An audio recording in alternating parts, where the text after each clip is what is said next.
सरवरा शाह करीमा दस्तगीरा अशरफा अल्हम्दुलिल्लाह वलियही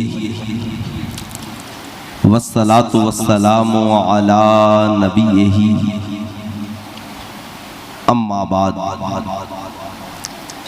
फ़ऊज़ु बिल्लाहि मिनश शैतानिर रजीम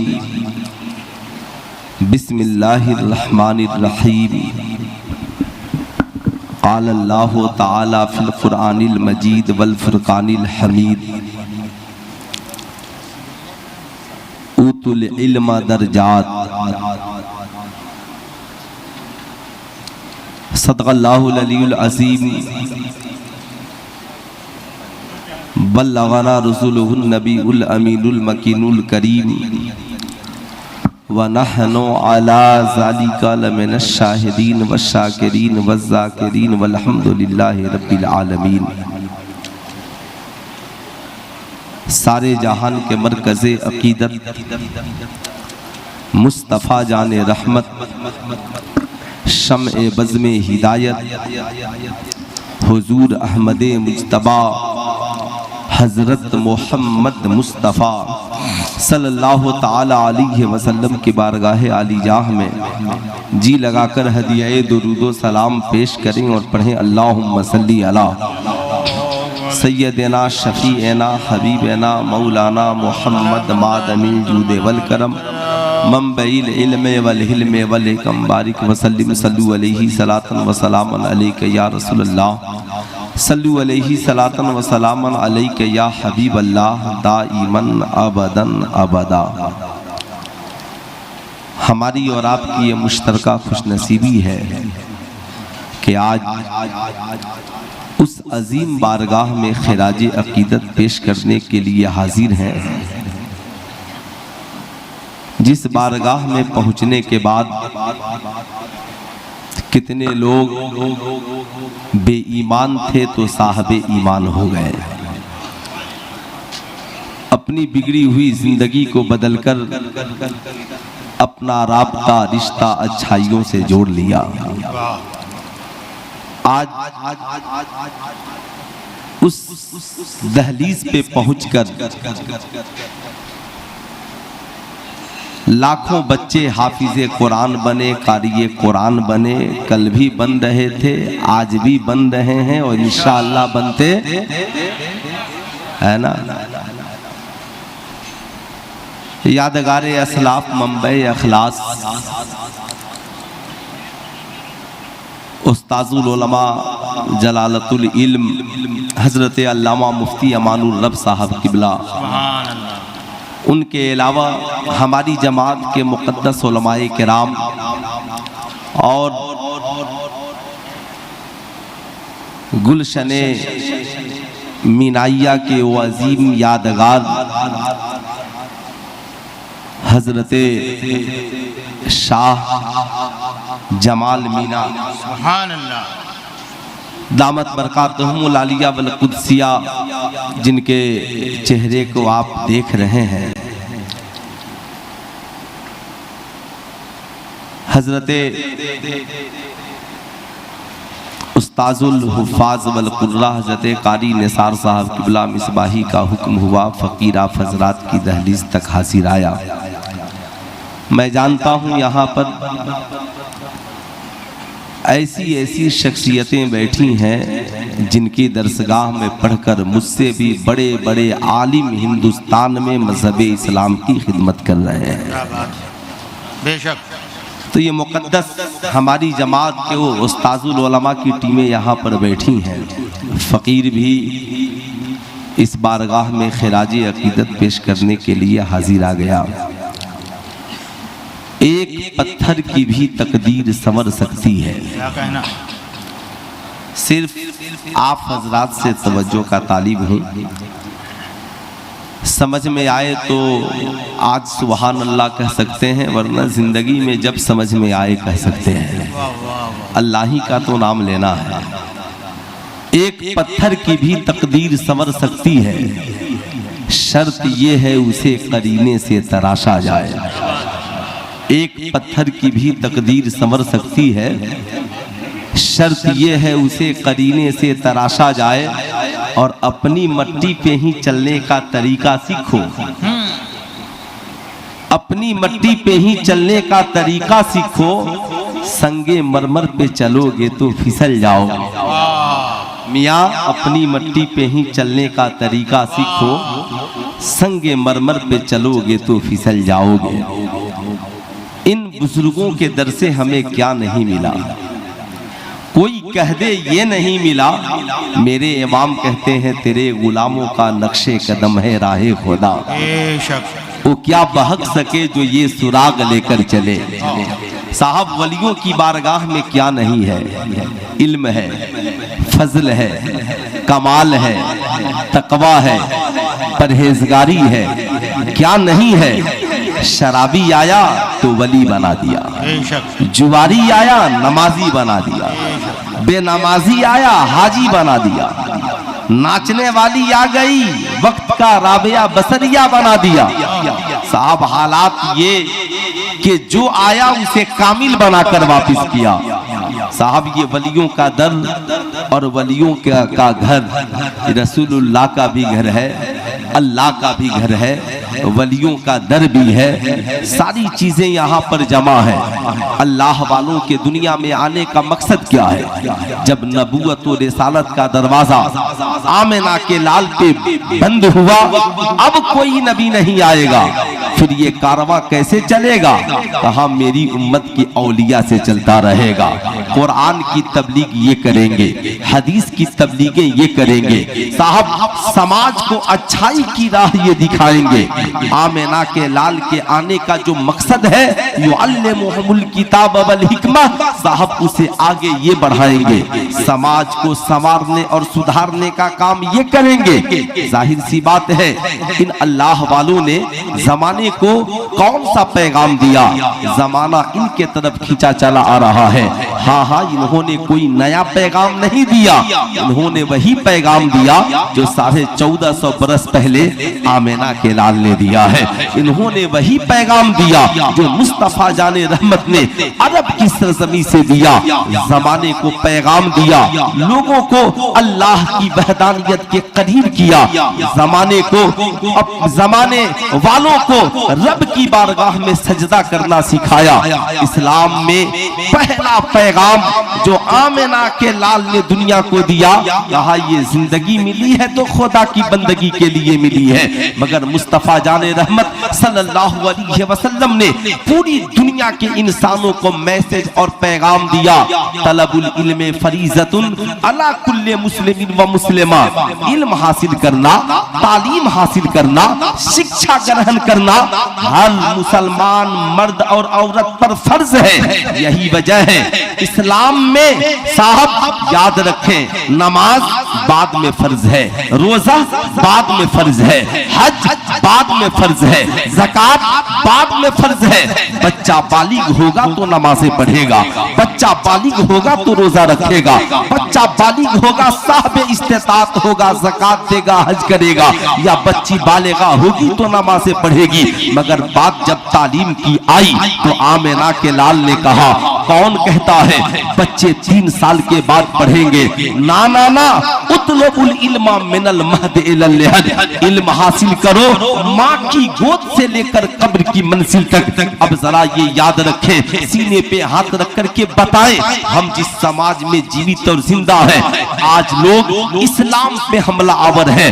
पढ़ी लिखी समाज की बेटियां टीवी चैनलों पे बैठकर इस्लाम पे अटैक करती है। माज़ल्लाह कोई कहता है इनसे क्या होगा, कोई कहता है मौलाना साहब हमारा जिस्म हमारी मर्जी, हम चाहे दुपट्टा ओढ़े ना ओढ़े तेरा क्या जाता है, हम चाहे जैसी जिंदगी गुजारे तेरा क्या जाता है। मेरा जिस्म मेरी मर्जी, मैं अपने जिस्म की खुद मालिक हूँ। किसी मौलवी साहब के कहने पे जिंदगी गुजारूंगी, मैं हजरते जमाल मीना के कहने पे जिंदगी गुजारूंगी। गुजारूंगी, ना ना ना, मैं इन उलमा के कहने पे जिंदगी गुजारूंगी ना। मेरा जिस्म मेरी मर्जी। बड़ा तकब्बुर है तुझे अपने जिस्म पर, बड़ा नाज है तुझे अपने जिस्म पर, बड़ा गुरूर है तुझे अपने जिस्म पर। उस जिस्म पर जिस जिस्म के लिए बुढ़ापा है, उस हुस्न पर जिस हुस्न को ढल जाना है, उन निगाहों पर जिन निगाहों को कमजोर हो जाना है, उस जिंदगी पर जिस जिंदगी का खात्मा यकीनी है। तुझे बड़ा गुरूर है अपने जिस्म पर। तुम चाहो जो करो, यही तुम्हारा मैसेज और पैगाम है। हम समाज में अपनी मर्जी से जीना चाहते हैं। सुल्तान रजा कहना चाहेगा, तुम भारत नहीं पूरी दुनिया की चाहे कितना ही पढ़ी लिखी लड़की हो, ऑक्सफोर्ड यूनिवर्सिटी से पढ़ी हो या लंदन के किसी यूनिवर्सिटी से पढ़ी हो या अलीगढ़ मुस्लिम यूनिवर्सिटी से पढ़ी हो या हिंदुस्तान के दिल्ली के जामिया से पढ़ी हो या लखनऊ या बनारस की हिंदू यूनिवर्सिटी से पढ़ी हो, बड़ा तुझे अपने जिस्म पर नाज है, बड़ा गुरूर है। हर बच्चा या बच्ची पैदा होने से पहले 9 माह औरत के पेट में पलता है। बड़ा गुरूर है तो अपने बच्चे को जन्म देने से पहले 9 माह में पेट में ही जो तूने पढ़ा है उस बच्चे को पढ़ा दे या उस बच्ची को पढ़ा दे। ये दुनिया की औरतें कहेंगी, मौलाना दिमाग खराब है, कैसी बातें कर रहे हो? बच्चे माँ के पेट में कैसे पढ़ेंगे? बच्चे तो पैदा होने के बाद 3 साल के बाद पढ़ना शुरू करते हैं, 16 साल की उम्र में मैट्रिक करते हैं, 22 साल की उम्र में इंटर करते हैं, बीए करते हैं। मौलाना भला कोई बच्चा पेट में पढ़ता है? मैंने कहा हाँ हाँ, जिन औरतों ने कहा हमारा जिस्म हमारी मर्जी, वो बच्चों को पेट में क्या गोद में भी उन्हें नेक औलादे नहीं बना पाती। मगर जिस शेख अब्दुल कादिर जिलानी की माँ सैयदा फातिमा उम्मुल खैर ने कहा था, मौला जिस्म मेरा है, सीरत रसूलुल्लाह की बेटी की है, जिंदगी मेरी है, जिंदगी मेरी है, किरदार सैयदा खातूने जन्नत का है। याद रखना ए मालिको मौला, आंखें मेरी है, हया फातिमतुज ज़हरा की है। उस माँ ने अपने बेटे पीराने पीर दस्तगीर शेख अब्दुल कादिर जिलानी को दुनिया में जन्म बाद में दिया है, पेट में ही 18 पारा का हाफिज़े कुरान बना दिया। अल्लाह है दुनिया में कोई औरत जो इसका जवाब दे सके? बड़ा गुरूर है, बड़ा तुझे नाज है अपने उड़ने पर, अपने इल्म पर, बड़ा तुझे तकब्बुर है ना, तो है हिम्मत। तो मैं तुझसे कहता हूँ, अगर तेरे अंदर दम है, तेरे अंदर सलाहियत है, तेरे अंदर हिम्मत है, तो मैं ये नहीं कहता 15 पारा कुरान पढ़ा दे, तुम सिर्फ 1 से 100 पेट में पढ़ा करके दिखा दे, का से गया पेट में पढ़ा कर दिखा दे, अलिफ से या पेट में पढ़ा कर दिखा दे, ए से जेड पेट में पढ़ा करके दिखा दे।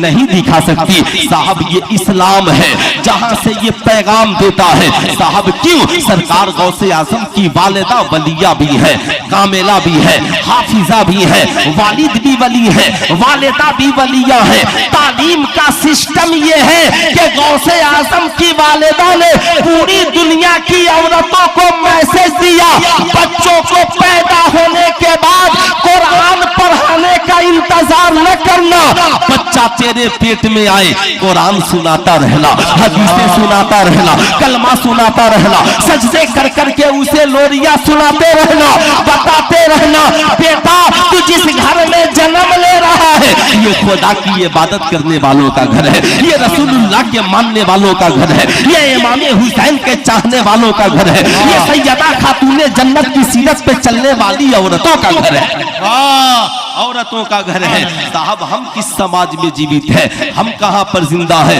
हमने सिर्फ यही समझा है वलियों की बारगाह में आने का मकसद करामतें बहुत लंबी चौड़ी हो। मैं कहूंगा ना ना ना साहब, कौन कौन करामतों की बातें करता है? मेरे गौस की शान तो ये साहब, जरा सा सोचते चलो, सुनते चलो साहब, आज तक कोई ऐसा इंजीनियर लाइए जो पेट से इंजीनियर बनकर आया हो, पेट से डॉक्टर बनकर आया हो, पेट से प्रोफेसर बनकर आया हो। ना ना ना, हजरते शाह मीना की जिंदगी देखे, हजरते महबूब शाह मीना की जिंदगी देखे। जब आप इनकी जिंदगी का मकसद देखेंगे, इन अल्लाह के वलियों ने क्या किया? अल्लाह के वलियों ने पहला काम यही किया, जहां गए खानकाहें बाद में बनाई, दरसगाह पहले बना दी। वाह, पहला काम क्या किया? दरसगाह, बाद में खानकाह, बाद में सजदागाह। ये किसका तरीका है? ये आमिना के लाल का तरीका है, मुस्तफा जाने रहमत का तरीका है। सरकार जब मदीना गए तो सबसे पहले सूफा जैसे चबूतरे पे बैठकर आका करीम सहाबा को तालीम दे रहे हैं। ये दुनिया का सबसे बड़ा पीर, बादज खुदा बुजुर्ग तुई किस्सा मुख्तसर। साहब रसूलुल्लाह से बड़ा कोई पीर नहीं, रसूलुल्लाह से बड़ा कोई अल्लाह वाला कौन हो सकता है? आमिना के लाल पढ़ा रहे हैं, सहाबाए कराम पढ़ने के लिए आ गए हैं। अब जरा इन उलमाए कराम से पूछिए, साहब आपको ये बताएंगे जब सहाबा पढ़ने के लिए पहुंचे थे तो क्या उनके पास पढ़ने के लिए दरसगाहें मौजूद थी? क्या उनके रहने के लिए वीआईपी कमरा मौजूद था? क्या उन्हें खाने के लिए बेहतरीन उम्दा किस्म का दस्तरखान मौजूद था? आप सरकार गौसे आजम की जिंदगी पढ़े, महीनों महीनों खाना नसीब नहीं होता, मगर कोई कह दे कि एक दिन सबक नागा हुआ हो, एक दिन उस्ताद की बारगाह में हाजिरी नहीं हुई हो। इंशाअल्लाह सुल्तान रजा थोड़ी देर में इन बातों पे रोशनी डालेगा, लेकिन मैं आपको बताऊंगा मुस्तफा जाने रहमत की बारगाह में सहाबा पढ़ने के लिए पहुंचे हैं। साहब याद रखिएगा, लिखने के लिए कलम नहीं है, साहब लिखने के लिए कलम नहीं है, कॉपी नहीं है, पढ़ने के लिए बाज़ाब्ता कोई किताब भी मौजूद नहीं है। अभी तो पूरा कुरान भी नहीं उतरा है, हदीस की बातें छोड़िए, सहाबा पढ़ने के लिए आ गए हैं। सहाबा आए हैं पढ़ने के लिए, खाने के लिए खाना नहीं, पीने के लिए सही से पानी नहीं, पहनने के लिए कपड़ा नहीं। सबसे ज्यादा हदीसें जिस सहाबी से मरवी है हजरत अबी हुरैरा है। हजरत अबी हुरैरा कहते हैं महीनों हम लोग भूखे रह जाते, एक दिन तो मेरे भूख का आलम ये था कि मैं रास्ते पे जाकर के बैठ गया, महीनों से भूखे था। बुखारी शरीफ उठा करके पढ़िए, हजरत अबू बकर सिद्दीक उसी रास्ते से आ रहे थे। हजरत अबी हुरैरा कहते हैं मैंने सोचा पेट का मसला है, मगर डायरेक्ट सवाल न करूंगा, चलो कुछ दिन की बातें पूछता हूँ, जबान में लड़खड़ाहट होगी, जब मेरी कमजोरी को देखेंगे खुद कहेंगे भूख लगी हो, चलो खाना खिला देता हूँ। हजरत अबू बकर सिद्दीक चले आ रहे हैं। सबसे ज्यादा जिस सहाबी से हदीसें मरवी है हजरत अबी हुरैरा की जिंदगी का यह मामला है। बैठे हैं, गुजर रहे हैं, खड़े हो गए, सलाम किया, कहा हुजूर कुरान की एक आयत है, जरा बता दें इसका माना तर्जमा तफसीर। इन्होंने सवाल किया, हजरत अबू बकर जवाब दिए, बढ़ गए। असल मकसद सवाल का नहीं था, असल मकसद भूख का था। जो भूख का मसला था ये हल नहीं हुआ। इतने में हजरत उमर इब्ने खत्ताब चले आ रहे हैं, इनकी उम्मीदें बंधी, उमर आ रहे हैं। हजरत उमर करीब आए, सलाम किया, फिर सवाल किया, उन्होंने भी जवाब दिया, चल पड़े। लेकिन पेट का जो मसला था हजरत अबी हुरैरा कहते हैं हल न हुआ। मैं बैठा था, महीनों से भूखा था, साहब जिसमें ताकत बाकी नहीं थी। इतने में कौनैन के ताजदार, आमिना के लाल, गरीबों के गमगुसार मुस्तफा जाने रहमत तशरीफ ले आ रहे हैं। जो ही आका करीब आए, आका ने चेहरा देखकर समझ लिया। हजरत अबी हुरैरा खड़े हुए, आवाज दी, अबी हुरैरा आ जाओ, तेरा चेहरा बता रहा है तूने खाना नहीं खाया है, तेरी सूरत बता रही है तूने खाना नहीं खाया है। आज चल, तूने नहीं खाया तो मैंने भी खाना नहीं खाया है। खूब गौर से सुनेंगे साहिबों, आपको याद रखना बहुत जरूरी है। अल्लाह के वलियों के दर से पैगाम क्या मिलता है, खानकाहों से दर्स क्या मिलता है। आज खानकाहों में आकर वीआईपी निजाम तलाश करने वालों, जरा इसे याद रखना खूब गौर से। कभी आकर खानकाहों में वलियों की बारगाह में यह न कहना मैं बड़ा वीआईपी हूँ, वीआईपी कोटा क्यों नहीं मिला। आओ जरा दुनिया की सबसे बड़ी खानकाह की बात हो रही है। साहब आका करीम साहब ये रसूल हजरत अबी हुरैरा को लिए घर चल पड़े। साहब घर गए तो पता चला किसी साहब ने तोहफे में एक प्याला दूध दिया है। आका घर से लेकर आए, हजरत अबी हुरैरा की तबीयत खुश हो गई, कहा अब तो सामने दूध का प्याला है, पी लूंगा तबीयत भर जाएगी। आका करीम फरमाते अबी हुरैरा एक प्याला दूध तोहफे का मेरे घर पे मौजूद है, जाओ तुम ही भूखे हो, मैं भी भूखा हूँ, और सुफा पे जितने पढ़ने वाले बैठे हैं सारे तालिबे इल्म भी भूखे हैं। तालिबे इल्म भी भूखे हैं, जाओ सबको बुला करके लाओ। हजरत अबी हुरैरा कहते हैं सुफ़ा पे जो लोग रहते थे उनका हाल ये था, कहीं से आ गया तो खा लिया, या आका की दावत होती तो हम जा करके खा लेते। हजरत अबी हुरैरा कहते हैं दूध तो एक ही प्याला था, अब तो मैं सोच में पड़ गया, एक ही प्याला दूध है, ये तो मेरे लिए ही काफी है, मगर हुक्म आका का है। चल पड़े, निकल गए। पीरो मुर्शिद का हुक्म समझिए, आप याद रखिएगा, साहब उनके लिए, सहाबे कराम के लिए आका से बढ़कर के कौन था। साहब हजरत अबी हुरैरा गए सुफ़ा के करीब, कहा चलो, आका ने दूध पीने के लिए बुलाया है। सारे सहाबे कराम तशरीफ ले आए, सब बांध कर बैठ गए। आका फरमाते हैं अबी हुरैरा प्याला उठाओ, पिलाना शुरू करो। हजरत अबी हुरैरा कहते हैं मैं दूध पिलाते जाता और दूध को देखते जाता, पीने वाला जी भरकर पी लेता, मगर दूध जितना पहले था उसमें कमी नहीं आती थी। साहब एक नहीं 70 सहाबा ने पी लिया। जब सबने पी लिया तो मैं लेकर आका की बारगाह में पहुंचा।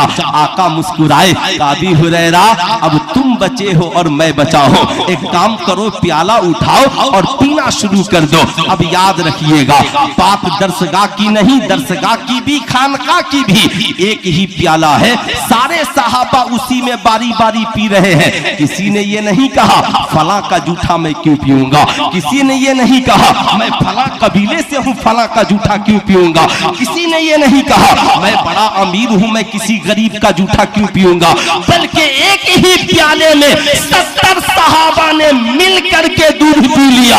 अब जरा इसे भी याद रखेंगे। अब बारी हजरत अबी हुरैरा की आई, कहते हैं मैं बैठकर पीने लगा।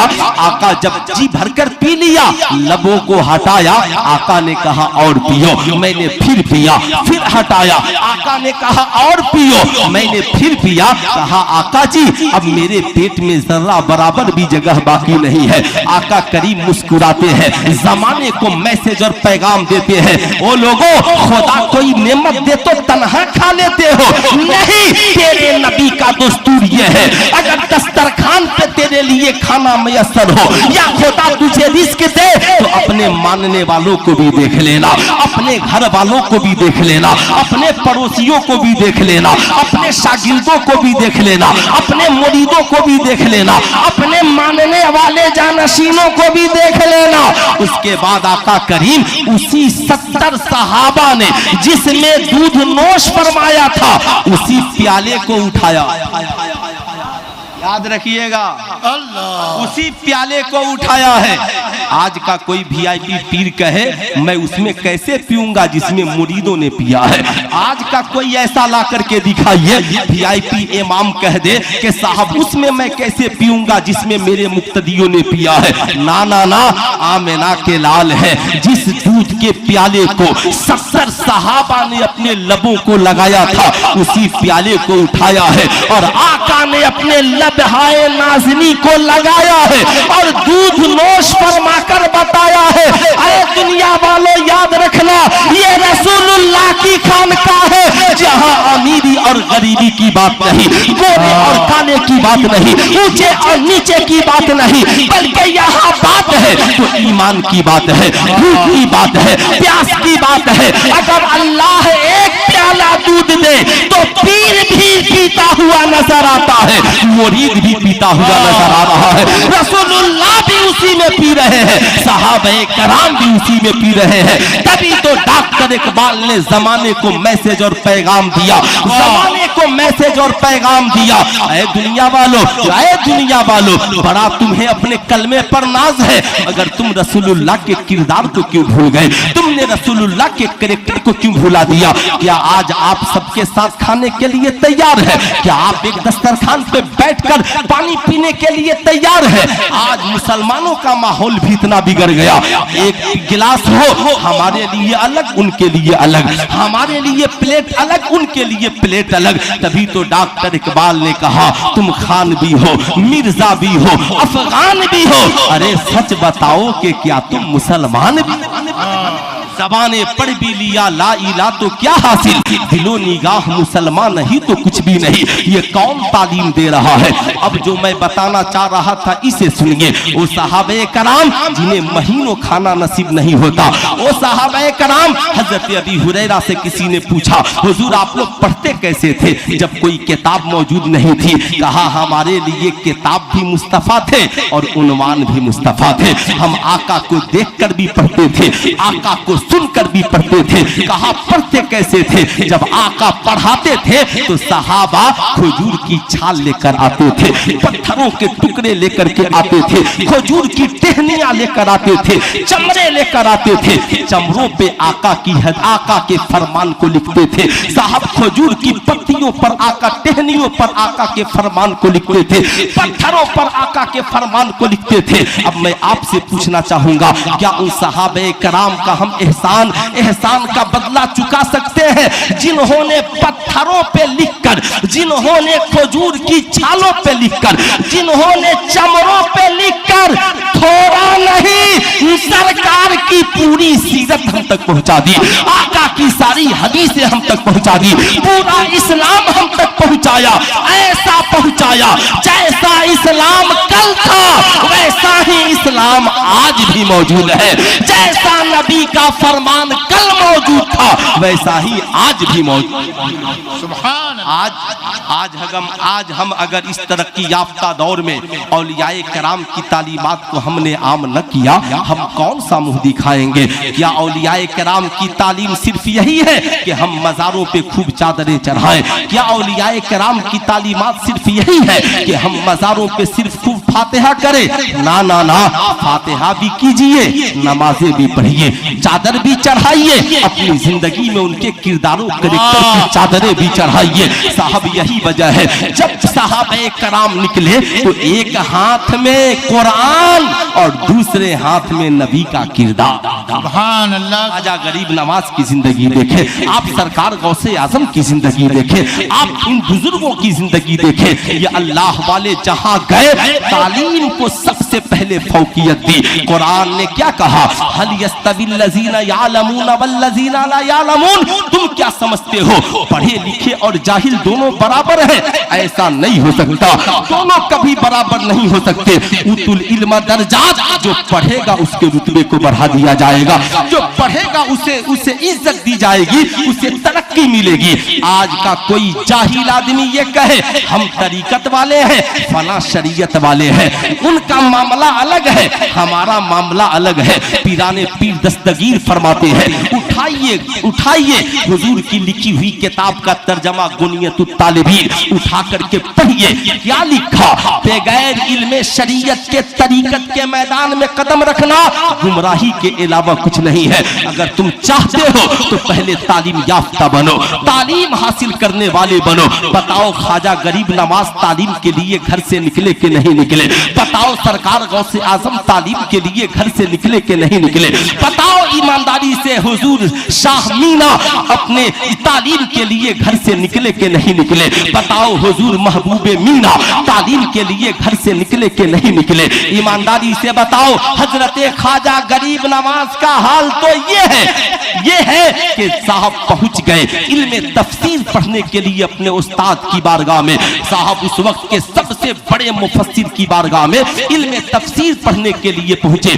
पहले उस बाज़ाब्ता मदरसों का इंतजाम नहीं था जहां पे एक ही मदरसे में इल्मे तफसीर भी हो, इल्मे हदीस भी हो, इल्मे क़िरात भी हो, हिफ्ज़ भी हो, इल्मे फ़िक़्ह भी हो। नहीं, फ़िक़्ह पढ़ाने के लिए अलग उस्ताद, तफसीर पढ़ाने के लिए दूसरे शहर में उस्ताद, इल्मे क़िरात पढ़ाने के लिए तीसरे शहर में उस्ताद। सैयदी सरकार ख्वाजा गरीब नवाज इल्मे तफसीर पढ़ने के लिए उस जमाने के सबसे बड़े आलिम में तफसीर की बारगाह में पहुंचे। कहा हुजूर पढ़ा दीजिए। कहा मोइनुद्दीन मेरे पास वक्त नहीं है।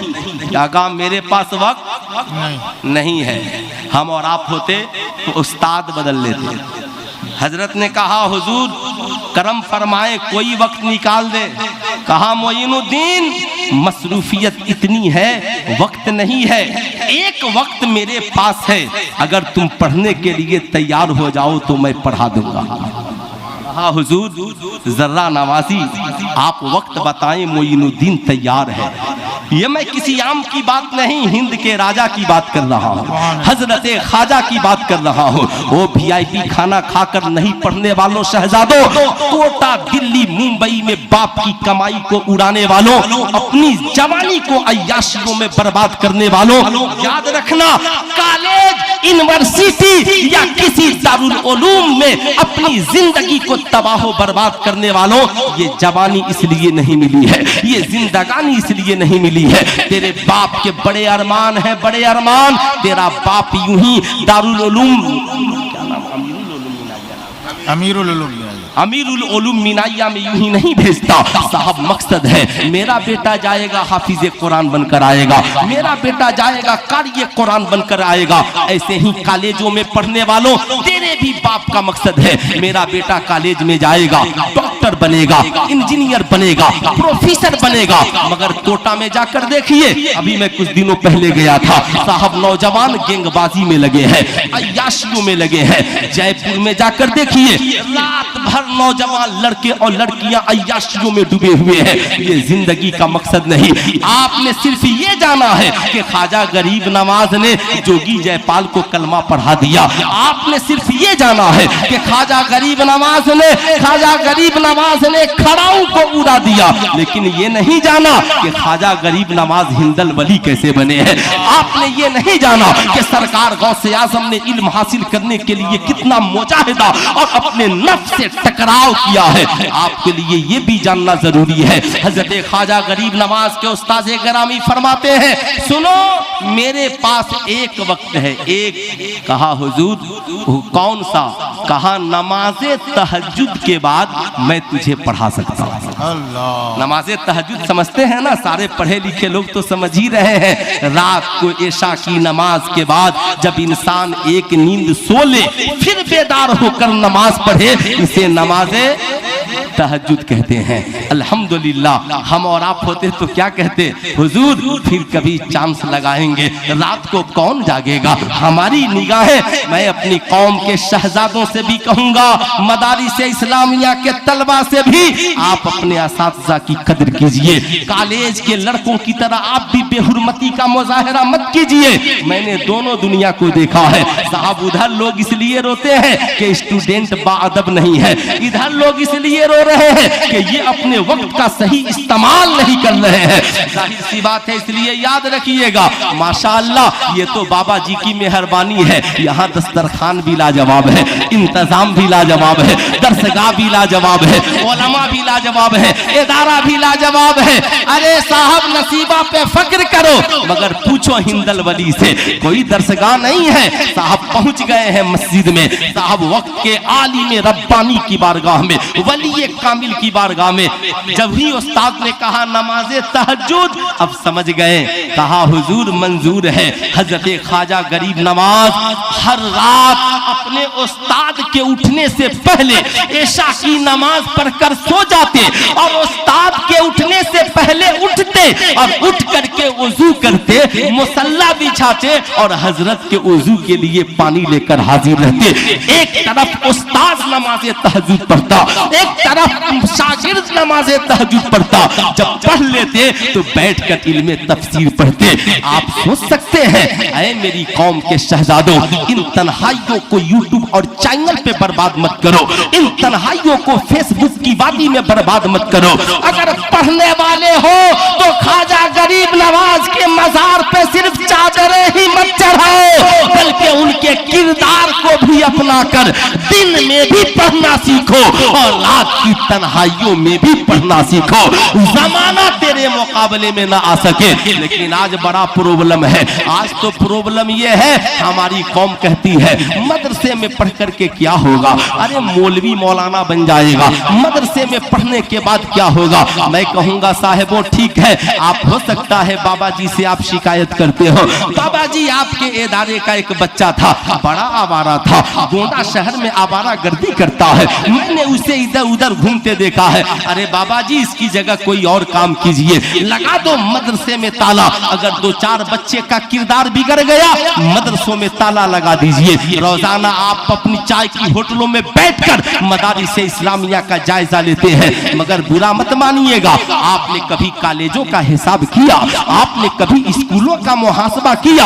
आपने कभी जाकर कॉलेज में पूछा, ओ प्रिंसिपल साहब, मेरा बेटा जब आपके कॉलेज में पढ़ने नहीं आया था, बड़ा शरीफ था, जब से कॉलेज में आया है माज़अल्लाह ड्रिंकर बन गया है, स्मोकिंग करता है, चरस पीता है, अफीम पीता है, गांजा पीता है, नहीं कुछ करता तो बुलेट पे बैठकर एक हाथ में सिगरेट और एक हाथ में पेप्सी कोको कोला पीता है। ये तो कलम के बजाय तमचे चला रहा है। मेरी बेटी इतनी आवारा नहीं थी, कॉलेज में आने के बाद आवारा हो गई है। कॉलेज का प्रिंसिपल कहेगा चले जाओ, हम यहाँ किताबें पढ़ाने आए हैं, तेरी औलादों को किरदार पढ़ाने नहीं आए हैं। साहब, आपका बेटा कॉलेज में पढ़कर गालियां दे रहा है, आपकी बेटी कॉलेज में जाकर भी माँ बाप की इज्जत का ख्याल नहीं कर रही है। आपने कभी इसके बारे में सोचा? लेकिन कसम खुदा की, अगर आपका बच्चा या बच्ची भूले से मदरसे में पढ़ने चला है, अमीरुल उलूम मीनाइया में आ जाए, तो यहाँ उलमा कुरान भी पढ़ाते हैं, साथ में नबी का किरदार भी पढ़ाते हैं। यहाँ पर उलमा कुरान भी पढ़ाते हैं और बेटियों को साथ में सैयदा खातूने जन्नत का किरदार भी पढ़ाते हैं। आज अल्हम्दुलिल्लाह इतने बच्चे हाफिज़े कुरान बन रहे हैं। हमें करोड़ों मुरीदों पर फख्र नहीं, मगर अमीरुल उलूम मीनाइया से एक बच्चा हाफिज़े कुरान बन जाए तो करोड़ों मुरीदों से ज्यादा भारी है। आप कहेंगे मौलाना क्यों? तो आप याद रखिएगा, तन्हा एक हाफिज़े कुरान एक बस्ती में जाएगा, मस्जिद में खड़ा होगा, लाखों करोड़ों लोगों को कहेगा, ऐ लोगों, मैं अमीरुल उलूम मीनाइया से हाफिज़े कुरान बनकर आया हूँ। कुरान कहता है इस्लाम में शराब पीना हराम है, इस्लाम में सूद खाना हराम है, इस्लाम में रिश्वत लेना हराम है, इस्लाम में जना हराम है, इस्लाम में जुआ हराम है।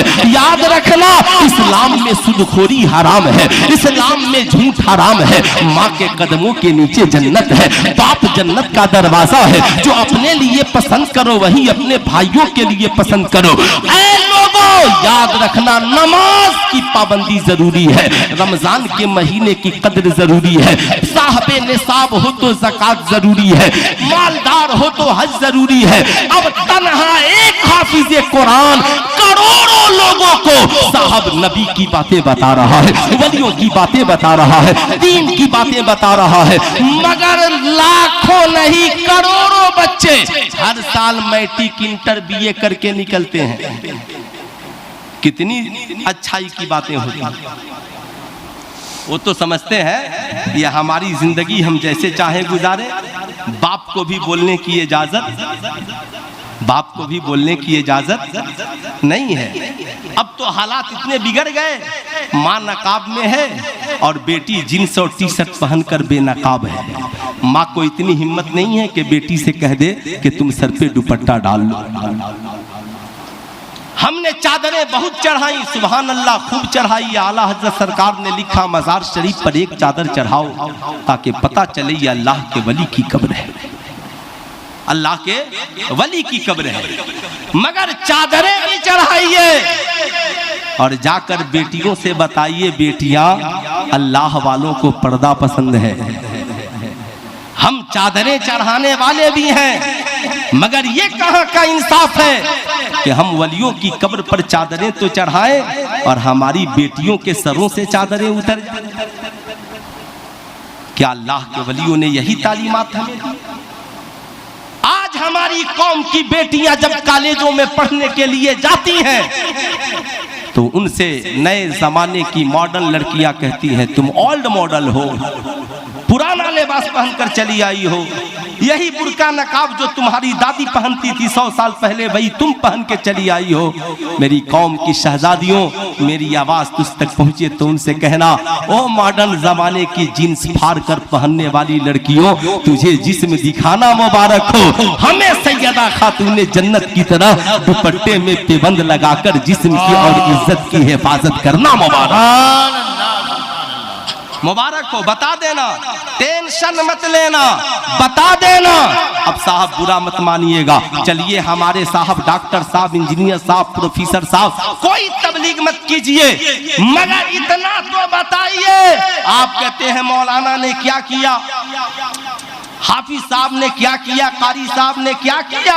मैं कहूंगा चलिए साहब इनका हिसाब तो बहुत लेते हैं, लीजिए सुभान अल्लाह। बाबा जी से भी चुपके से कह दीजिएगा, अरे मदरसे के आपके हाफिज साहब हजरत करते क्या है, इनका काम तो बस यही है खाया कमाया। मगर आज इन लोगों ने क्या किया है, जब इन बच्चों के सरों पे दस्तार बंदी होगी तो देखिएगा। मगर 2-3 मिनट की तल्ख बातें सुन लीजिए। आप आलिमों से पूछते हो आपने क्या किया, आप हुफ़ाज़े कराम से पूछते हो क्या किया। मैं तो कहता हूं यार, अगर उलमा नहीं होते तो ये भारत भी आजाद नहीं होता। वाह वाह वाह वाह, ये भारत भी आजाद क्या कहना, क्या नहीं होता। उठाइए तारीख, गांधी जी को जब पूरे भारत में कहीं आजादी के लिए जमीन नहीं मिली तो बिहार में मौलाना मजहरुल हक साहब के पास पहुंचे, कहा आप मेरे साथ, साहब आप मेरे साथ विदेश में तालीम हासिल करते थे, हम भारत की आजादी के लिए लड़ाई लड़ रहे हैं, कहां से हम आजादी की लड़ाई लड़े, हमारे पास जमीन कोई देने वाला नहीं है, इसलिए कि अंग्रेजों के दलाल लोग थे उस वक्त। उस जमाने के आलिम रब्बानी मखदूम बिहारी के खानवादे के उस शहजादे ने साहब पटना में बहुत बड़ी जमीन दी और नाम रखा सदाकत आश्रम। सदाकत आश्रम। अब मैं आपसे पूछना चाहता हूं, वो उलमा थे जिन्होंने भारत की आजादी के लिए सबसे पहले उस आलिम ने जमीन दी, भारत आजाद हुआ। मैं आपसे कहूंगा चलिए साहब ये उलमा हुफाज कुर्रा कुछ नहीं करते। आप एक डॉक्टर फ्री में एक दिन देखे, बड़े महान डॉक्टर हैं, फ्री में एक दिन देखते हैं, मगर वो तो अपना स्टेटस बढ़ाने के लिए देखता है। आपसे मैं पूछना चाहता हूं, कितने लाखों नहीं करोड़ों बच्चे भारत में हर साल डॉक्टर, इंजीनियर, प्रोफेसर बन रहे हैं। कितने डॉक्टरों ने फ्री में कौम के बच्चों को डॉक्टर बनाया है, कितने इंजीनियरों ने फ्री में कौम के बच्चों को इंजीनियर बनाया है, कितने प्रोफेसर ने कौम के बच्चों को फ्री में पढ़ाकर प्रोफेसर बनाया है, कितने साइंसदानों ने कौम को बच्चों को फ्री में पढ़ाकर साइंसदान बनाया है। आप कहेंगे नहीं मौलाना यहाँ तो 1 महीना फी जमा ना हो तो नाम काट दिया जाएगा, मगर कसम खुदा की जिन उलमा को आप फकीर समझते हो, जिन हुफ़ाज़े कराम को आप फकीर समझते हो, ये उलमाए कराम हर साल भीख मांगकर करोड़ों बच्चों को कौम के फ्री में हाफिज़े कुरान भी बनाते हैं, आलिम दीन भी बनाते हैं। बोलिए ये हकीकत है, बोलिए ये हकीकत है ना साहब। क्यों बनाते हैं? इनके बनाने का मकसद यही है, यही वजह है हमारे औलियाए कराम ने पहले दरसगाहों का क़याम किया, ताकि अगर सिर्फ खानकाहों का क़याम हो जाए तो मज़ार शरीफ पे सिर्फ साहब चादरें चढ़ेंगी। आला हजरत सरकार ने लिखा एक चादर चढ़ाओ ताकि पता चले अल्लाह के वली की कब्र है, बाकी पैसों को बुजुर्गों के नाम पे दूसरे मसरफ में खर्च करो। लेकिन आज साहब जानते हैं क्यों? इसलिए कि उन बुजुर्गों की निगाहें देख रही थी, अगर सिर्फ चादरें चढ़ी तो चादर बेचने वाले ज्यादा पैदा हो जाएंगे, अगर बत्ती मोमबत्ती बेचने वाले जाहिल मजाविर ज्यादा पैदा हो जाएंगे। इसलिए उन्होंने दरसगाहों को कायम किया ताकि दरसगाह से जब आलिम पैदा होंगे, हाफिज पैदा होंगे तो मज़ारों की भी हिफाजत होगी और चादरों की भी हिफाजत। सुभान अल्लाह, बेशक मकसद यही है।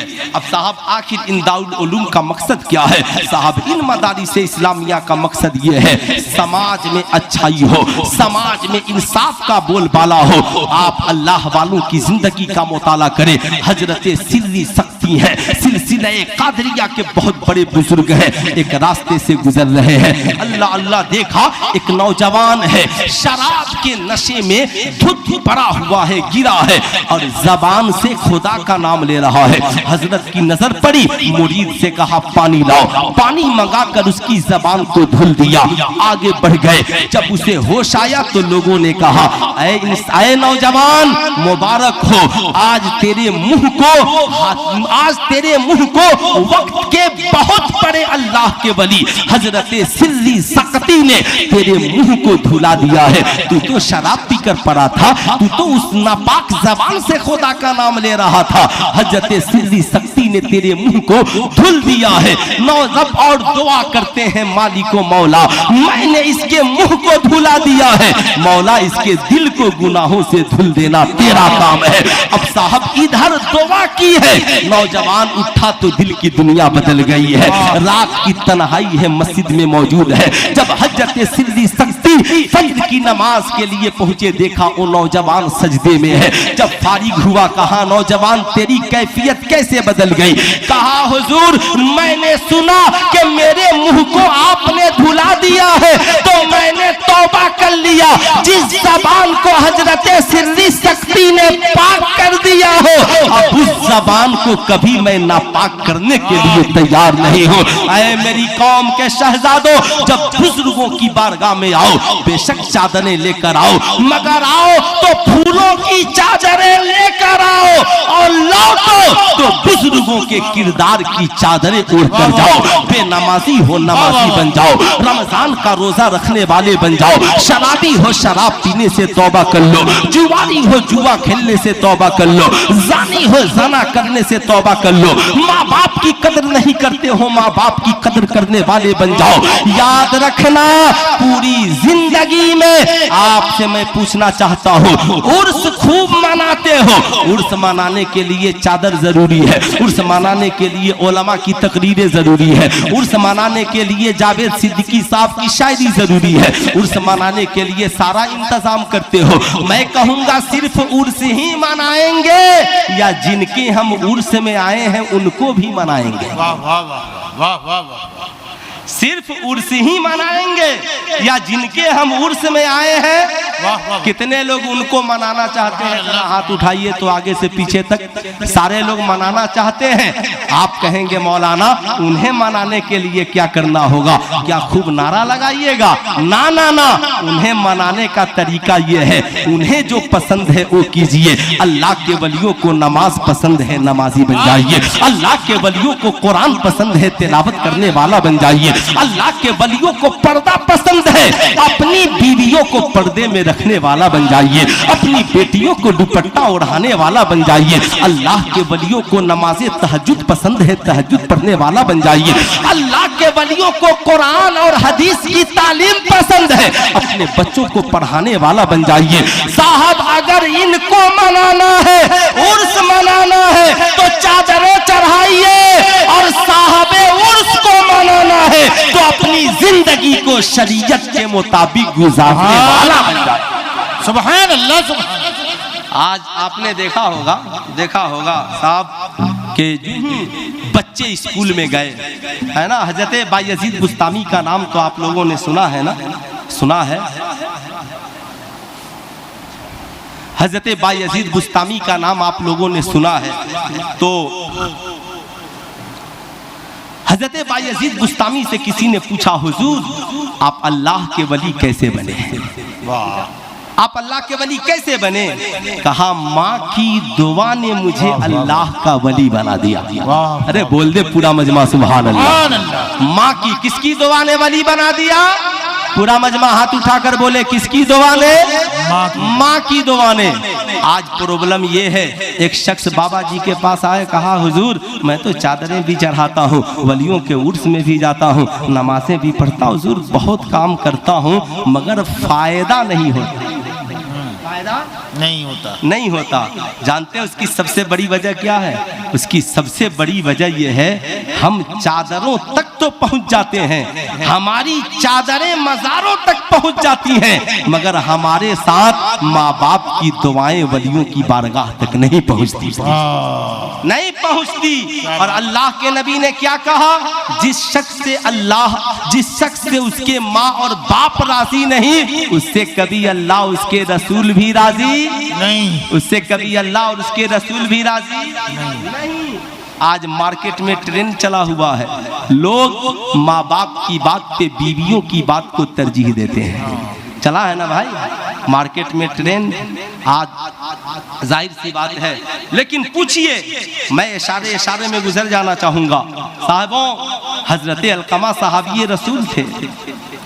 नज़ा का वक्त है, मुस्तफ़ा जाने रहमत भी तशरीफ ले आए सल्लल्लाहु अलैहि वसल्लम।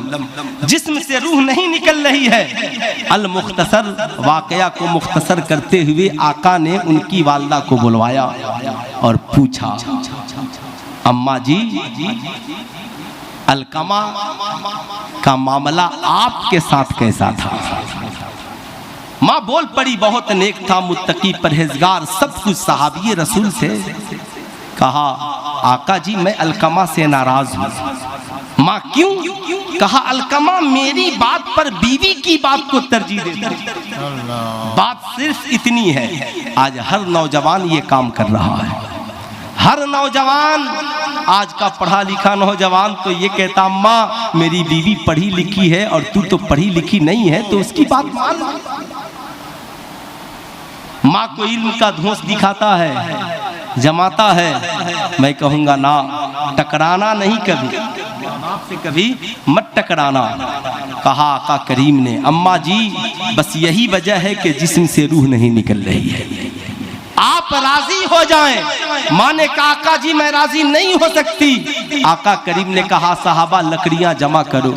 अर्ज करती, आका जी क्या होगा? कहा, आग लगा दो और इसमें अलकमा को डाल दिया जाएगा। हजरत अलकमा की वालदा मचल गई। आका जी, एक माँ के सामने उसके बेटे को आग में डाल दिया जाएगा।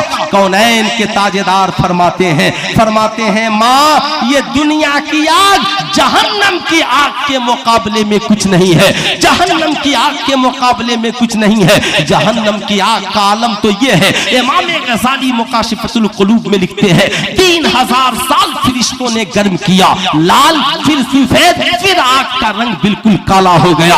हल्का अजाब ये है कि आग की जूती को पहना दिया जाए तो भेजा आंख और नाक के रास्ते से बाहर निकल पड़े। ये हल्का अजाब जब माँ ने सुना दुनिया की आग जहन्नम की आग के मुकाबले में कुछ नहीं है, तो माँ मचल गई और माँ ने कहा, आका जी मैंने माफ कर दिया, अल्लाह उसके रसूल भी माफ कर दे।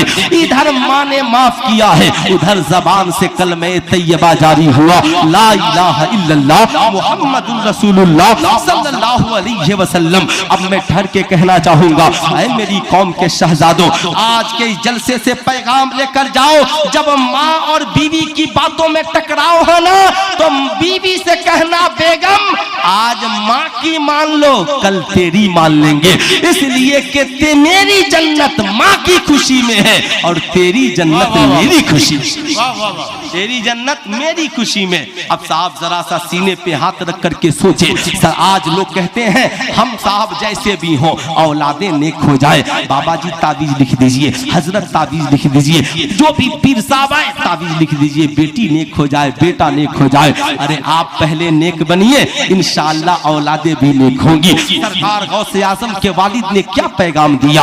एक ही सेब तो खाया था, 12 साल बागीचे में खिदमत की। हजरत अब्दुल्ला सौमई ने जब पूछा, शहजादे 12 साल हो गए, कच्चे पक्के फल को भी नहीं जानते। कहा, हुजूर खिदमत की है, 12 साल में इन निगाहों से फल को नहीं देखा है। कहा, नहीं देखा तो मकतबे इश्क का दस्तूर निराला देखा। उसको छुट्टी न मिली जिसको सबक याद रहा। जो सबसे ज्यादा वफादार हो उस उस्ताद की ड्यूटी रमजान में भी लग जाती है। सब जाएं मगर आप रहिएगा, वरना फिर इदारे का निजाम बिखर जाएगा। अब्दुल्ला सौमई ने कहा, सेब खाने वाले बहुत थे, ये पहला शख्स है जो माफ कराने के लिए आ गया है। 12 साल की खिदमत देखकर उन्होंने कहा, सुनो याद रखना, अगर नहीं देखा तो एक सजा और बढ़ गई। मेरी एक बेटी है, लूली लंगड़ी अंधी बहरी है, रिश्ता कर लो। कहा, हुजूर सब ठीक है मगर दीनदार तो है, नेक तो है। कहा, मेरी बेटी है। अल्लाह अल्लाह, आज तुम निकाहें करते हो, बताओ कितनी दीनदारी तलाश करते हो? आपका समधी भी दीनदार है कि नहीं? आप जिस घर में बेटी दे रहे हो घराना दीनदार है कि नहीं? जिस घर से बहू ला रहे हो वो घराना दीनदार है कि नहीं? अल्लाह के वलियों ने क्या कहा? दीनदारों को रिश्तेदार बनाओ, बेटी दो तो भी दीनदारी देखो और बहू लाओ तो भी दीनदार। दीनदारी देखो साहब, आज हम इस मामले में पीछे हैं। नतीजा क्या निकला, हम बुढ़ापे के आलम में भी परेशान हैं। हम साहब आज चाय की होटलों में भी मोहताज है। लेकिन अल्लाह अल्लाह, जब उन्होंने कहा निकाह कर लो, कहा हुजूर दीनदार है, कहा है निकाह पढ़ा दिया। जब तशरीफ ले गए, आंख वाली चांद से ज्यादा हसीनो जमील, चेहरे से नूर के फव्वारे निकल रहे हैं। वापिस पलटे, अब्दुल्ला सौमई ने रोका, कहा शहजादे कहाँ जा रहे हो? कहा हुजूर आपने जिससे निकाह पढ़ाया वो कमरे में नहीं है, ये तो आंख वाली है, ये तो गूंगी नहीं, बहरी नहीं, ये तो अल्लाह ने इतने शक्ल सूरत से नवाजा है, हुस्न जमाल से मैं क्या तारीफ करूं। अब्दुल्ला सौमई ने कहा शहजादे, मैंने अपनी बेटी को अंधी इसलिए नहीं कहा कि उसे इन निगाहों से नहीं दिखता, बल्कि मैंने तो अंधी इसलिए कहा कि उसने बचपन से जवानी तक कभी इन निगाहों से गैर को नहीं देखा है। अब मुझे ठहर कर कहने दो, जब माँ इतनी पाकीज़ा हो, बचपन से लेकर जवानी तक गैर को न देखे, और बाप इतना पाकीज़ा हो, 12 साल बागीचे की खिदमत करे मगर दूसरे की दौलत पे आंख न डाले, जब ऐसे पाकीज़ा हस्तियां हो और ऐसे पाकीज़ा दूल्हा दुल्हन हो और इनका निकाह हो, तो इनके निकाह के बाद चमन में जब गुलाब खिलता है तो उस गुलाब को पीराने पीर दस्तगीर शेख अब्दुल कादिर महियुद्दीन जिलानी कहते हैं। सुभान अल्लाह, सुभान अल्लाह। इसलिए माँ को भी नेक बनना जरूरी है, बाप को भी नेक बनना जरूरी है। हम चाहते हैं औलादे नेक हो, शराबी हैं तौबा कीजिए, जुआरी हैं तौबा कीजिए, नेक बनिए, मुत्तकी परहेजगार बनिए, बुरा मत मानिएगा।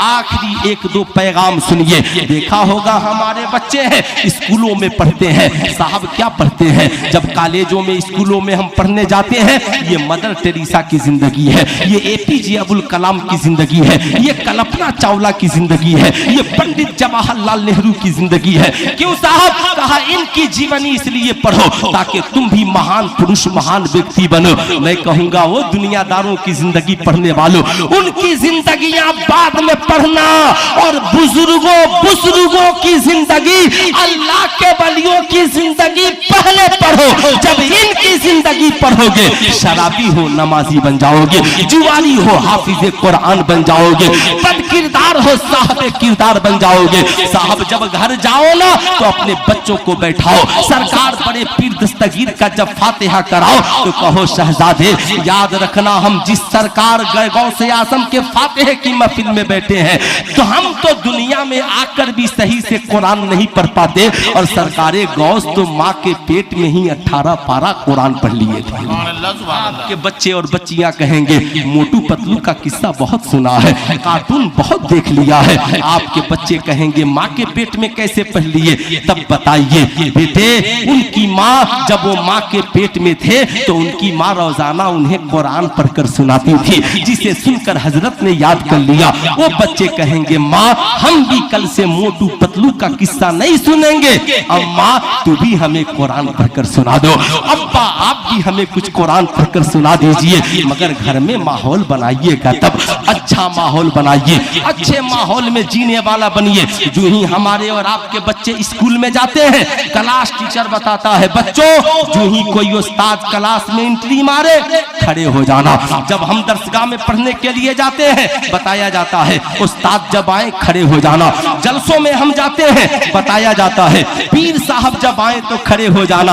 आमिना के लाल ने आज से 1450 बरस पहले अम्मा हलीमा जब मिलने के लिए आई तो आका साहबा के झुरमुट में खड़े हो गए। साहबा अर्ज गुजार हुए, आका जी ये कौन पाकीज़ा औरत है जिनकी ताजीम के लिए आप खड़े हैं? कौनैन के ताजेदार ने कहा क्या तुझे पता नहीं, तेरा पैगंबर जिस औरत की ताजीम के लिए खड़ा है ये कोई और नहीं, मेरी दूध पिलाने वाली माँ अम्मा हलीमा है, जिनकी ताजीम के लिए तेरा पैगंबर खड़ा हो गया है। ऐ मेरी कौम के शहजादों, याद रखना, तुम चाहे अपने घर के आंगन में बैठे हो, तुम चाहे ऑफिस में हो, दरसगाह में हो, अगर तुम घर में बैठे हो, बगल में तेरी बीवी बच्चे भी हैं, तेरी बूढ़ी माँ तेरे सामने आ जाए, फौरन खड़े हो जाना।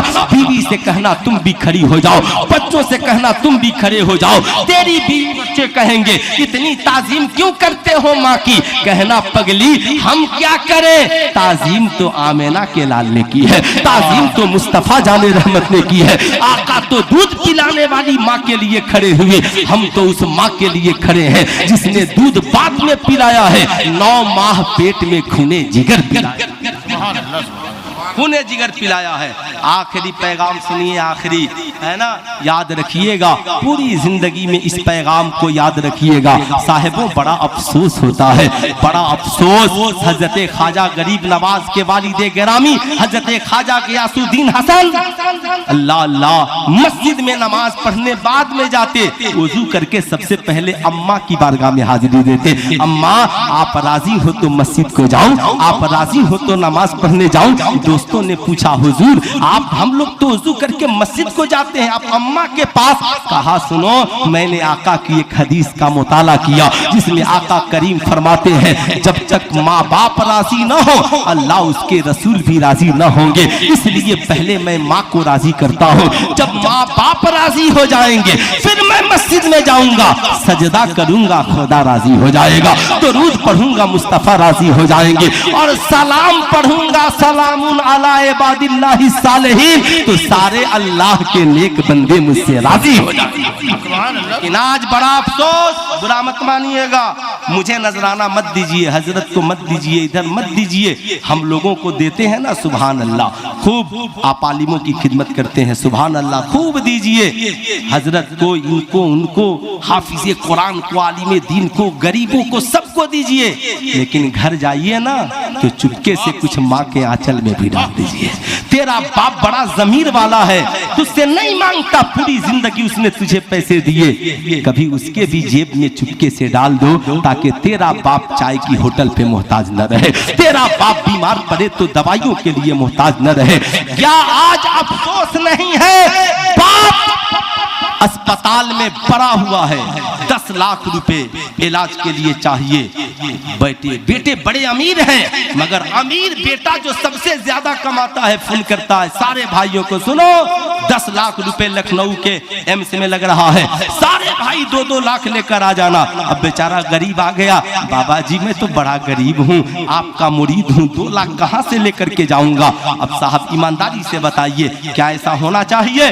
साहब ये 5 उंगलियां बराबर नहीं है, कोई अमीर होगा कोई गरीब होगा, बात तो बाप की है ना। सहाबी रसूल ने आका से पूछा था, बताओ, आका से पूछा था, आका जी बताया जाए मेरे ऊपर सबसे पहला हक किसका है? कहा माँ का, फिर कहा माँ का, फिर कहा माँ का, फिर कहा बाप का। आला हजरत सरकार से पूछा गया, हुजूर मर्द कमाए तो क्या करे? जवाब देखिए मेरे इमाम का, हदीस का तर्जमा लिख दिया, लिखते हैं 100 रुपए कमाए तो 75 माँ को दे दे और 25 बाप को दे दे, इसलिए कि अल्लाह के नबी ने 3 बार माँ का जिक्र किया, 1 बार बाप का जिक्र किया। कहा हुजूर माँ बाप दोनों में रुतबा किसका बड़ा है? कहा मोहब्बत माँ से ज्यादा करो और अदब बाप का ज्यादा करो, इसलिए कि बाप तेरा भी हाकिम है और तेरी माँ का भी हाकिम है। लेकिन आज अफसोस है, आज हमारी कौम के नौजवान ये समझते हैं और पढ़ी लिखी बहुएं कहती हैं मेरा शौहर कमाता इसलिए सारी कमाई मेरी है। ना ना ना, इस्लाम कहता है जब तक माँ बाप जिंदा है वो मालिक है। ऐ मेरी कौम के नौजवानों, तू कहता है सारे भाई बराबर देंगे वरना सबको हिस्सा बराबर नहीं मिलेगा, बाप बेचारा अस्पताल में दम तोड़ रहा है, हाय ये तुम्हारी दौलत किस दिन के लिए है? ये तुम्हारी कमाई किस दिन के लिए है? मैं कहूंगा आज के इस अज़ीमुश्शान बस में मोहब्बत से इन उलमाए कराम की कदम बोसी करते हुए सुल्तान रजा पैगाम पहुंचाएगा। ओ मेरी कौम के नौजवानों, बता तेरे बाप ने तुझे डॉक्टर बनाने के लिए अकेले कमाकर 30 लाख लगाया, क्या कभी कहा 30 लाख तुझी को दे दूंगा तो बाकी भाइयों को क्या दूंगा। तेरे बाप ने अकेले कमाकर 15 लाख लगाकर तुझे इंजीनियर बनाया, 10 लाख लगाकर मास्टर बनाया, 5-10 लाख लगाकर आलिम दीन मुफ्ती बनाया, बहुत बड़ा बनाया। एक बार भी बाप ने नहीं कहा सब तू ले लेगा तो बाकी का क्या होगा। तेरे गरीब भाइयों ने कहा था बाप भैया डॉक्टर बन जाएंगे, नसीबा चमक जाएगा, लेकिन वो बेटा जिसे बाप ने अकेले कमाकर डॉक्टर बनाया, आज उसी बाप के इलाज की बात है, आज उसी माँ के इलाज की बात है, तो बेटा भाइयों से भीख मांगता नजर आ रहा है। शर्म करो ना। आज के जलसे से पैगाम लेकर जाओ, माँ बाप जब बीमार पड़े अस्पताल में हो, किसी भाई का इंतजार न करना, किसी बहन का इंतजार न करना, दौड़ कर जाना, कहना डॉक्टर साहब इलाज कीजिए, जितना पैसा लगेगा मैं देने के लिए तैयार हूँ। तेरी बीवी और बच्चे तुझसे कहेंगे इतना पैसा क्यों दे रहा है, कहना पगली तुझे नहीं मालूम, जब मेरा बाप अकेले कमाकर मुझे डॉक्टर बना सकता है तो मैं अकेले कमाकर अपने बाप का इलाज क्यों नहीं करा सकता हूँ, अपनी माँ का इलाज क्यों नहीं करा सकता हूँ। ऐ मेरी कौम के नौजवानों, आज के बाद दिल्ली रहो, मुंबई रहो, कलकत्ता रहो, जब कमाना पहला फोन अपनी माँ को करना, अम्मा तनख्वाह मिली है, बोलो कितने पैसे की जरूरत है, बुजुर्गों की बारगाह में आना, माँ के लिए दुआएं कराना, बाप के लिए कितने पैसे चाहिए, याद रखना। तेरी माँ मुस्कुरा कर कहेगी बेटा अपने बीवी बच्चों का ख्याल पहले कर लेना, सारी दुनिया तेरी कमाई खाकर सो जाएगी। रात की तन्हाई में जो आंचल फैलाता है तेरी सलामती के लिए वो तेरी माँ है, जो तेरे लिए दुआ के लिए हाथ उठाता है तेरा बाप है। इसलिए कहीं रहना, कमाना तो सबसे पहले माँ को देना। जिस दिन हमने इस पे अमल कर लिया इंशाअल्लाह हम इन साल लाखपति हैं, अगले साल करोड़पति हो जाएंगे। उनकी दुआओं से बुजुर्गों की बारगाह में भी मकबूल होंगे, नमाजें भी मकबूल होंगी। तो कितने नौजवान हैं जो कमाएंगे तो सबसे पहले माँ बाप की खिदमत करेंगे, जरा हाथ उठाइए तो सारे नौजवान करेंगे। माशाअल्लाह इन हुफाजे कराम का रुतबा का क्या कहना। खूब इन मदारिस इस्लामिया को मजबूत कीजिए, हुफाजे कराम की कदर कीजिए। साहब जिनके सरों पे अभी दस्तार बंदी होगी, कल मैदान महशर में भी इनके सरों पे नूरी ताज होगा। इन उलमाए कराम की कदर कीजिए। ये साहब अजीम इदारा सलामत रहे, ये आस्ताना सलामत रहे, बाबा भी सलामत रहे, ये उलमाए कराम भी सलामत रहे, आप भी सलामत रहिए। जिंदगी बाकी, मुलाकात बाकी। याद रखें पूरी जिंदगी उतुल इल्म दर्जात, जो पढ़ेगा उसके रुतबे को बढ़ा दिया जाएगा। सारे अल्लाह वालों ने पहले तालीम हासिल की है, फिर अल्लाह ने उन्हें वो मकाम दिया, जमाना उनके कदमों तक नहीं पहुंच सकता। मेरे इमाम फरमाते हैं वाह क्या मर्तबा ए गौस है बाला तेरा, ऊंचे ऊंचों के सरों से है कदम आला तेरा, सर भला कोई क्या जाने है कैसा तेरा, औलिया मलते हैं आंखें वो है तलवा तेरा। पूरा मजमा मिलकर पढ़ लीजिए अस्तगफिरुल्लाह रब्बी मिन कुल्ली ज़ंबी व अतूबु इलैहि। पढ़ लीजिए ला इलाहा इल्लल्लाह मुहम्मदुर रसूलुल्लाह सल्लल्लाहु अलैहि वसल्लम। अस्सलाम।